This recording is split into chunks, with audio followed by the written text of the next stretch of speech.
ವಿರಾಮದ ನಂತರ ಪದ್ಮಿನಿ ಕ್ಲಿನಿಕ್ ವಿಶೇಷ ಕಾರ್ಯಕ್ರಮಕ್ಕೆ ಮತ್ತೊಮ್ಮೆ ಸ್ವಾಗತ. ನಮ್ಮ ನೆಕ್ಸ್ಟ್ ಕಾಲರ್ ರೆಡಿ ಇದ್ದಾರೆ, ಗುಲ್ಬರ್ಗಾದಿಂದ ರಾಹುಲ್ ಅಂತ. ರಾಹುಲ್, ಹೇಳಿ, ಏನು ಸಮಸ್ಯೆ ಇದೆ ನಿಮಗೆ? ಸರ್ ನಮಸ್ಕಾರ. ನಮಸ್ಕಾರ, ಹೇಳಿ ಸರ್ ನಾನು ನೋಡಿ ಸರ್, ನನ್ನ ವಯಸ್ಸು 21. ಸರ್ ನನಗೆ ಅಂದರೆ ನೈಟಲ್ಲಿ ಮಲಗಬೇಕಾದ್ರೆ ಕಂಪಲ್ಸರಿ ಲೀಕ್ ಮಾಡ್ಕೋಬೇಕು ಅನಿಸುತ್ತೆ. ಸೊ ಇದೇ ಥರ ನನಗೆ ಪರ್ ಡೇ 3-4 ಸಲ 3-4 ಸಲ ಲೀಕ್ ಇದಾಗುತ್ತೆ ಸರ್. ಅಂದರೆ ದಿನಕ್ಕೊಂದು 3-4 ಸಲ ಹಸ್ತಮೈಥುನ ಮಾಡ್ಕೊಳ್ತೀರಾ ಅಂತ ಹೇಳ್ತಿದ್ದೀರಾ? ಹಾಂ ಮೇಡಮ್. ಹಾಂ, 21 ವಯಸ್ಸು ಅಂತ ಹೇಳಿದ್ರಲ್ವಾ, ಓದ್ತಾ ಇದ್ದೀರಾ? ಹಾಂ ಹೌದು ಮೇಡಮ್. ಹಾಂ, ನೀವು ಅದನ್ನು ಡೈವರ್ಷನ್ ಮಾಡ್ಕೊಳ್ಳೋ ಥರ ಇದನ್ನು ಸ್ವಲ್ಪ ಕಡಿಮೆ ಮಾಡಿ, ಓದಿನಲ್ಲಾಗಲಿ ನಿಮ್ಮ ಹವ್ಯಾಸದಲ್ಲಿ ಹೆಚ್ಚಿಗೆ ತೊಡಗಿಸ್ಕೊಳ್ಳೋದಕ್ಕೆ ಮೈಂಡ್ ಡೈವರ್ಷನ್ ಮಾಡ್ಕೊಳ್ಳೋದಕ್ಕೆ ಪ್ರಯತ್ನ ಮಾಡಿ. ಯಾಕಂದರೆ ಇದನ್ನೇ ಇದೇ ಒಂದು ದೊಡ್ಡ ಚಟವಾಗ್ತಾ ಬಂದಾಗ ನಿಮಗೆ ಆಮೇಲೆ ಅದರಿಂದನೇ ಒಂದು ರೀತಿಯ ತೊಂದರೆ, ಓದೋದಕ್ಕಾಗೋದಿಲ್ಲ, ಕಾನ್ಸಂಟ್ರೇಷನ್ ಇರೋದಕ್ಕಾಗಲ್ಲ, ಮತ್ತು ಇದು ಏನಾದರೂ ಆಗತ್ತೇನೋ ಅನ್ನೋ ಒಂದು ಆತಂಕ ಬೇರೆ ನಿಮ್ಮಲ್ಲಿ ಬಂದ್ಬಿಡತ್ತೆ. ಹಾಗಾಗಿ ಆದಷ್ಟು ಮೈಂಡನ್ನ ಡೈವರ್ಷನ್ ಮಾಡ್ಕೊಳ್ಳೋದಕ್ಕೆ ಆದಷ್ಟು ಪ್ರಯತ್ನ ಮಾಡಿ. ಓಕೆ ಓಕೆ ನೆಕ್ಸ್ಟ್ ಕಾಲರ್ ತುಮಕೂರಿನಿಂದ ಶ್ರೀನಾಥ್ ಅಂತ ಕರೆ ಮಾಡಿದ್ದಾರೆ. ಶ್ರೀನಾಥ್ ಅವರೇ ಮಾತಾಡಿ. ಹಲೋ, ಹೇಳಿ ಶ್ರೀನಾಥ್. ಸರ್ ನನಗೆ ಆಗಲೇ 35 ಇಯರ್ಸ್. ಓಕೆ, ಅದು ನನಗೆ ತುಂಬ ಇದಾಗ್ಬಿಡುತ್ತೆ ಸರ್. ಒಂದು ರಾತ್ರಿಗೆ 3-4 ಸಲ ಮಾಡೋ ಥರ ಆಗ್ಬಿಡುತ್ತೆ. ಮದುವೆ ಆಗಿದೆಯಾ ನಿಮಗೆ? ಮದುವೆ ಆಗಿದೆ. ಓಕೆ. ಅಲ್ಲ, ಅಂದರೆ ಈ ಹಸ್ತಮೈಥುನನ ಸಂಭೋಗ ಕ್ರಿಯೆನಾ? ಇಲ್ಲ ಮೇಡಮ್, ಸಂಭೋಗ ಕ್ರಿಯೆ. ಸರಿ, ನಿಮಗೆ ತುಂಬ ಇದಾಗ್ಬಿಡುತ್ತೆ, ಟೆಂಪ್ಟ್ ಆಗ್ಬಿಡುತ್ತೆ. ಸರಿ. ಅದಕ್ಕೇನಾರ ಇದೆಯಾ ಮೇಡಮ್? ಅಲ್ಲ, ಅದರಿಂದ ನಿಮಗಾಗಲಿ ನಿಮ್ಮ ವೈಫ್ಗಾಗಲಿ ಅದರಿಂದ ತೊಂದರೆ ಇಲ್ಲ ಅಂದರೆ ಏನೂ ಪರವಾಗಿಲ್ಲ. ನಮ್ಮ ವೈಫ್ಗೆ ತುಂಬ ತೊಂದರೆ ಅದು. ಹಾಂ, ನಿಮಗೆ ಆ ಥರ ತೊಂದರೆ ಆಗ್ತಾ ಇದೆ, ವೈಫ್ಗೆ ಅವ್ರಿಗೆ ಕಷ್ಟ ಆಗ್ತಾ ಇದೆ ಅಂತ ಹೇಳಿದರೆ ನೀವು ಒಂದು ಸಲ ಇಬ್ಬರು ಬಂದು ಆಪ್ತ ಸಮಾಲೋಚನೆ ಮಾಡಿಸ್ಕೊಂಡು ಇದು ನಿಮಗೆ ಸ್ವಲ್ಪ ಮಟ್ಟಿಗೆ ಅದನ್ನು ಕಡಿಮೆ ಮಾಡ್ಕೊಳ್ಳೋಕೆ ಯಾವ ರೀತಿ ಮಾಡ್ಬೋದು ಏನು ಅನ್ನೋದಕ್ಕೆ ಅದನ್ನು ನಿಮಗೆ ತಿಳಿಸ್ಕೊಡ್ಬೋದು. ಟ್ಯಾಬ್ಲೆಟ್ ಬರುತ್ತಾ ಮೇಡಮ್? ಹೌದು, ಅದೊಂಥರ ನೀವು ಸ್ವಲ್ಪ ಲಿಟ್ಲ್ ಮೋರ್ ಅಡಿಕ್ಷನ್ ಥರ ಆಗ್ತಾ ಇದೆ ಅಂತ ಅನಿಸಿದರೆ ಅದಕ್ಕೆ ಏನಾದರೂ ಒಂದು ಚಿಕಿತ್ಸೆ ಕೊಡ್ಬೋದು. ಮತ್ತು ಸ್ವಲ್ಪ ಆಪ್ತ ಸಮಾಲೋಚನೆ ಅದನ್ನೆಲ್ಲ ಮಾಡಿಸಿದಾಗ ನಿಮಗೂ ಒಂದು ರೀತಿಯಾಗಿ ಇಬ್ರಿಗೂ ತೊಂದರೆ ಆಗದ ರೀತಿಯಲ್ಲಿ ಯಾವ ರೀತಿ ನೀವು ಮಾಡ್ಕೊಳ್ಬೋದು ಅನ್ನೋದಕ್ಕೆ ನಾವು ಹೇಳೋದಕ್ಕೆ ಸಾಧ್ಯವಾಗುತ್ತೆ.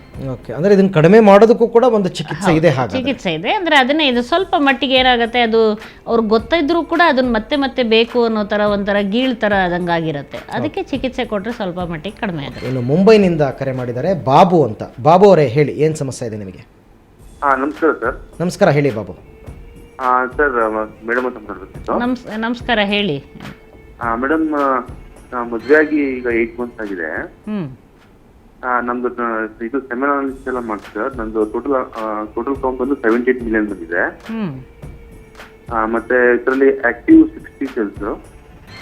ಎಷ್ಟಿದೆ? Dead to 20. ಆಕ್ಟಿವ್ 60%. ಸರಿ, ನಾರ್ಮಲ್ ಇದೆಯಲ್ಲ. ಮತ್ತೆ ಡೆಡ್ ಟು 25. ಸ್ಲಗ್ಗಿಶ್ 50%. ಮತ್ತೆ ಫಸ್ಟ್ ಸೆಲ್ ಬಂದು 8 to 10 ಇದೆ ಮೇಡಮ್. ಅದೇ ಸ್ವಲ್ಪ ಇನ್ಫೆಕ್ಷನ್ ಇದ್ದಂಗಿದೆ. ಆ ಇನ್ಫೆಕ್ಷನನ್ನು ಅದು ಕರೆಕ್ಷನ್ ಮಾಡ್ತು ಅಂತ ಹೇಳಿದ್ರೆ ಅದು ಇನ್ನೂ ಸ್ವಲ್ಪ ಕ್ವಾಲಿಟಿ ಇಂಪ್ರೂವ್ ಆಗುತ್ತೆ. ಓಕೆ, ಅಂದರೆ ಮಕ್ಕಳು ಆಗದೇ ಇರೋದಕ್ಕೆ ಕಾರಣ? ಹಾಂ, ಅದೇ ಸ್ವಲ್ಪ ಅದನ್ನ ಇನ್ಫೆಕ್ಷನ್ ಕಂಟ್ರೋಲ್ ಮಾಡಬೇಕಾಗತ್ತೆ. ಅದು ಒಂದೊಂದು ಸಲ ಇದು ಇನ್ಫೆಕ್ಷನ್ ಅದೆಲ್ಲ ಫಸ್ಟ್ ಸೆಲ್ಸ್ ಎಲ್ಲ ಇತ್ತು ಅಂತ ಹೇಳಿದಾಗ ಕೆಲವು ಸಲ ಅದರ ಗುಣಮಟ್ಟ ಕಡಿಮೆ ಆದಂಗಾಗಿರುತ್ತೆ ವೀರ್ಯಾಣುಗಳದ್ದು. ಅದನ್ನು ಸರಿಪಡಿಸ್ಕೊಳ್ಳೋಕ್ಕಾಗತ್ತೆ. ಓಕೆ, ಇನ್ನು ಗಂಗಾವತಿಯಿಂದ ವೆಂಕಟೇಶ್ ಅಂತ ಕರೆ ಮಾಡಿದರೆ. ವೆಂಕಟೇಶ್ ಅವರೇ, ಹೇಳಿ, ಏನು ಸಮಸ್ಯೆ ಇದೆ? ಹಲೋ, ಹೇಳಿ ವೆಂಕಟೇಶ್. ನಮಸ್ಕಾರ ಮೇಡಮ್. ನಮಸ್ಕಾರ, ಹೇಳಿ ಮೇಡಮ್. ನಾವು ನಮ್ಮ ಮದುವೆ ಆಗಿ 1.5 ವರ್ಷ ಆಯ್ತು. ಸರಿ, ಮಗು ಇದೆಯಾ? ಇಲ್ಲ ಮೇಡಮ್, ಏನು ಆ ಥರ ಮೇಡಮ್. ನಾವು ಸಂಭೋಗ ಮಾಡ್ತಿರ್ತಲ್ಲ, ಸ್ಪರ್ಮ್ ಒಳಗಡೆ ಹೋಗ್ತಾ ಇಲ್ಲ ಅನ್ನಿಸ್ತದೆ ಮೇಡಮ್. ಮಾಡ್ತೀವಲ್ಲ ನಾವು, ಅದೆಲ್ಲ ಸ್ಪರ್ಮ್ ಒಳಗಡೆನೂ ಹೋಗುತ್ತೆ. ಅಷ್ಟು ಒಳಗಡೆ ಹೋಗ್ತಿಲ್ಲ ಅನ್ನಿಸ್ತಾ ಇದೆಯಾ ನಿಮಗೆ? ಹೋಗ್ತಾ ಇಲ್ಲ ಅನ್ಸುತ್ತೆ. ತೊಡೆ ಹತ್ರ, ಕಾಲ ಹತ್ರ ಆ ಥರ ಅಂದ್ರೆ ನಿಮ್ಗೆ ಸರಿಯಾದ ರೀತಿ ಸಂಭೋಗ ಕ್ರಿಯೆ ಮಾಡುತ್ತಾ ಇಲ್ಲ ಅಂತ ಕಾಣಿಸುತ್ತೆ. ಅಥವಾ ನಿಮ್ಮ ವೈಫ್ಗೆ ಏನಾದ್ರು ತೊಂದರೆ ಇದೆಯಾ? ಅಥವಾ ಅದನ್ನು ಸ್ಕ್ಯಾನಿಂಗ್ ಮಾಡ್ತೀನಿ ಮೇಡಮ್. ಅಲ್ಲ, ಸ್ಕ್ಯಾನಿಂಗ್ ಬೇರೆ ಆಗತ್ತೆ. ನೀವು ಒಂದ್ ಸ್ವಲ್ಪ ಗಟ್ಟಿ ಯೋನಿ ಪೊರೆ ಇದ್ರೆ ಅಥವಾ ಅವ್ರು ಸರಿಯಾದ ರೀತಿ ಸಹಕರಿಸಿಲ್ಲ, ಅದನ್ನ ನೀವು ಪರೀಕ್ಷೆ ಮಾಡಿಸ್ಬೇಕು. ಅವ್ರಿಗೆ ಒಂದು ಗೈನಕಾಲಜಿಸ್ಟ್ ಹತ್ರ ಕರ್ಕೊಂಡೋಗಿ ಮೊದಲು ಪರೀಕ್ಷೆ ಮಾಡಿಸಿ ಅದನ್ನ ಅದರಿಂದ ಅದನ್ನ ಹುಬ್ಳಿಯಲ್ಲಿ ತೋರಿಸಿದ್ವಿ ಮೇಡಮ್.